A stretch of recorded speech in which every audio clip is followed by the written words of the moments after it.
दोस्तों नमस्कार, मैं हूं धर्मेंद्र पांडे और आप देख रहे हैं गांव गाथा। दोस्तों, आज के इस आपाधापी की ज़िंदगी में जहां युवा एक तरफ नौकरी के लिए मारा मारा फिर रहा है, जद्दोजहद में है नौकरी पाने की, वहां पे बस्ती जनपद के एक गांव में हम लोग जहां पे आए हुए हैं, दो युवाओं ने एक मिसाल कायम कर दी। और वो मिसाल ऐसी कायम की जहाँ पे लोगों को रोज़गार भी दिया और अपना भी उसी चीज़ से इतना आगे वो बढ़ गए। क्या क्या चीज़ें उन्होंने की, सारी चीज़ें हम उन्हीं की ज़ुबानी जानेंगे, हम कुछ नहीं बताएंगे अभी आपको। और हम लोग स्वागत करते हैं उन दो मेहमानों का अपने इस एपिसोड में और उनसे उन्हीं का परिचय हम लेते हैं। सर, आपका नाम क्या हुआ? अमरिंद्र प्रताप सिंह। आपका सर? प्रेम प्रकाश सिंह। अच्छा, तो सर सबसे पहले हम अपने दर्शकों को बताना चाहेंगे कि हम लोग यहाँ पे एक प्रोसेसिंग प्लांट पे खड़े हैं। किस चीज़ का ये प्लांट है और आप लोग किस चीज़ से जुड़े हुए हैं? हम लोग खेती से जुड़े हुए हैं। ये खस का प्लांट है, खस ऑयल निकालते हैं यहाँ पे। अच्छा, तो कहाँ से ये आइडिया आपको मिला कि खस का प्लांट लगाया जाए और खस की खेती की जाए? ये तो 2008 से हम लोग सी मैप से मिला था हमको, वहाँ ट्रेनिंग लिए थे हम लोग 15-20 दिन का, वहीं से मिला। इसके पहले थोड़ा सा मैं इसके पहले हम लोग केबी के पहले देख रहे थे कि खेती कैसे की जाए, क्या करना है उसमें। जी। तो 2005 में हम लोग गए वहाँ पर, फिर देखे कि केबी के बात हुआ तो वो लोग कहे कि नहीं, वहाँ सी मैप है लखनऊ में, जी। तो वहाँ से आप लोग ट्रेनिंग लीजिए। तो वहाँ से फिर कितने दिन की ट्रेनिंग थी आपकी? 3 दिन की ट्रेनिंग थी। जी।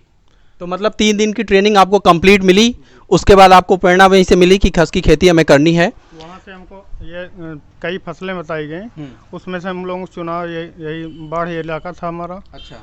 इसलिए खस की खेती हम लोगों के लिए ज़्यादा मुफीद थी हमारे लिए। वही हम लोग फिर खस को ले आए धीरे धीरे, फिर 10,000 पौधे उसको धीरे धीरे प्लांटेशन करके बढ़ा के इतना 100 एकड़। जी, मतलब 100 एकड़ की खेती आप कर रहे हैं। हमारे ख्याल से 100 एकड़ की खेती कोई करता नहीं होगा खस की। नहीं, अभी तो पूरे भारत में सबसे बड़े हम ही लोग हैं जो 100 एकड़ में करते अच्छा। हैं। हाँ।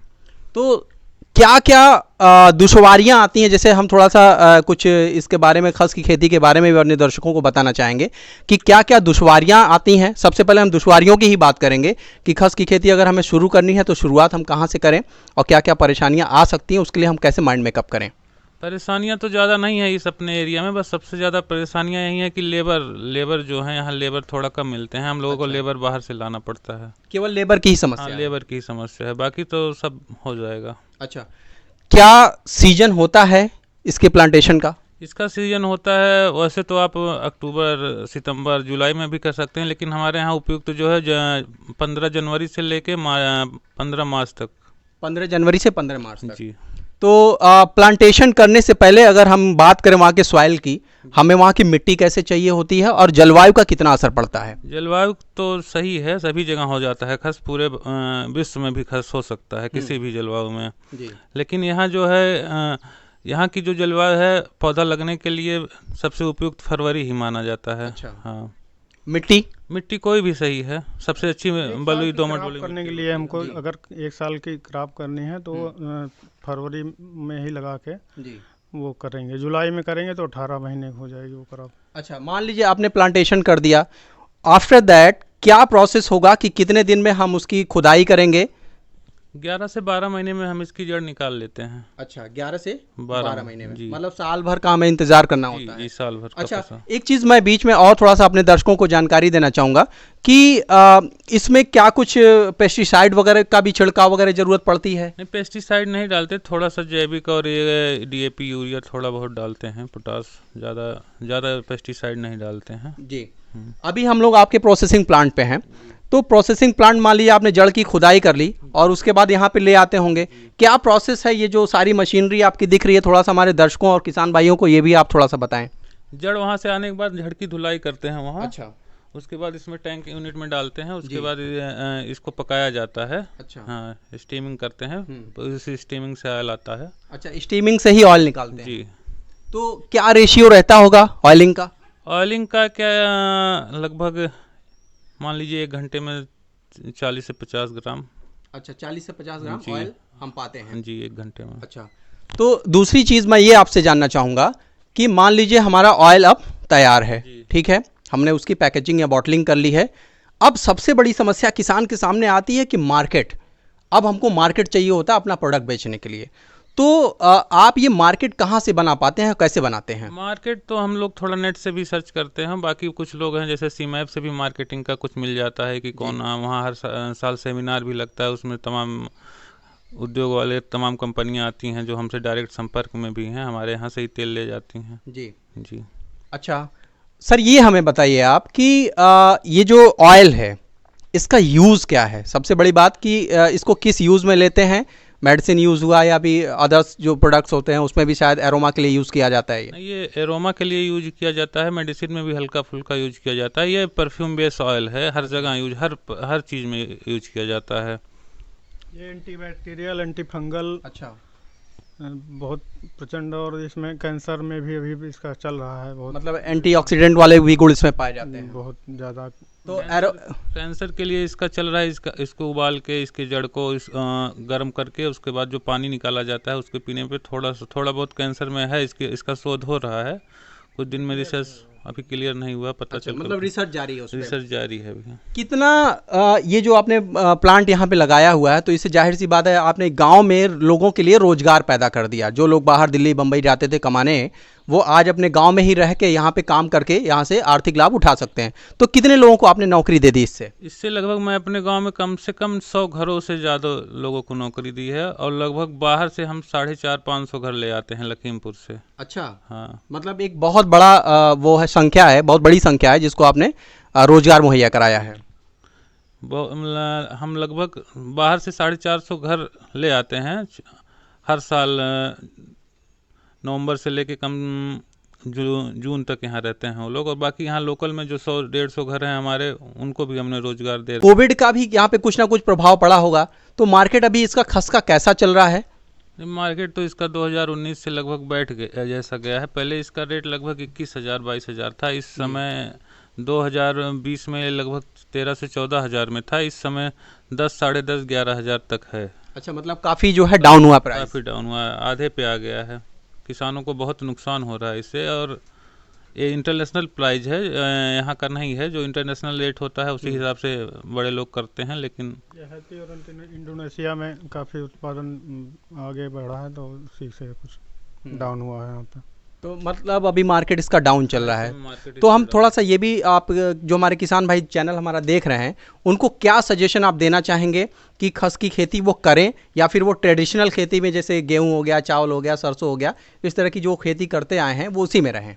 नहीं, कर सकते हैं। गेहूं चावल से तो अच्छा है, इसका मार्केट कम है, लेकिन गेहूं चावल से ज़्यादा ही मुनाफा होगा जी। कि अगर रेट अगर 10,000 भी है तब भी नुकसान नहीं होगा, घर से नहीं जाएगा किसान का, अगर वो सही तरीके से करेगा। पे की जाए इसकी खेती, जहाँ पे समस्याग्रस्त हो, गेहूं और चावल, मतलब धान और गेहूं जो है सही ढंग से ना हो पा रहा हो, वहाँ पे किया जाए।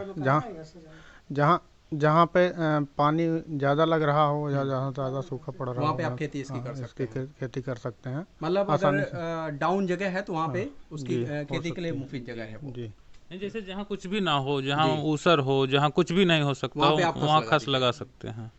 और इसको ऊसर सुधार में भी यूज किया जा सकता है, बहुत अच्छा रिस्पांस है। मतलब वो फिर से फर्टाइल हो जाएगी, फर्टाइल हो जाती है जमीन। ऊसर सुधार के लिए असल में सरकार जो है इसको ऊसर सुधार के लिए ही प्रयोग करती है खस। अच्छा। हाँ, ऐसे जगह जहाँ कुछ नहीं हो सकता, जहाँ जल कटाव ज़्यादा है, मिट्टी अच्छी नहीं है, वहाँ खस लगा के छोड़ दिया जाता है, और फिर बाद में वो सही उसको निकलवाते हैं या फिर वो सही कर देता है खस, इतना अच्छा होता है। जी। एक जो सबसे गंभीर समस्या आती है फसलों को लेके, कि जो छुट्टा जानवर हैं या फिर जंगली सूअर हैं, ये सब फसलों को काफ़ी नुकसान पहुंचाते हैं। खस की खेती में क्या कुछ इनका प्रभाव रहता है? नहीं, छुट्टा जानवरों का तो कोई प्रकोप नहीं है। पौधा लग जाने के बाद ये ऊपर से अगर खा भी लेंगे तो थोड़ा सा पौधा छोटा हो जाएगा, बस जड़ का, हमको जड़ से मतलब है, जड़ का कोई नुकसान नहीं होता। थोड़ा सा है जंगली सूअर थोड़ा बहुत खोद देती हैं पौधा, तो वही सूख जाता है, लेकिन वो भी 1-2 बार खोदते हैं, उसके बाद छोड़ देते हैं, बाकी कोई समस्या। प्रेम प्रकाश जी, आप हमको ये बताइए कि जब आप इस बिजनेस से जुड़े या इस खेती से जुड़े, तो मन में क्या विचार था? आपके मन में ये विचार नहीं आया कि हमको सरकारी नौकरी करनी है, इंजीनियरिंग में जाना है या डॉक्टर की पढ़ाई करनी है?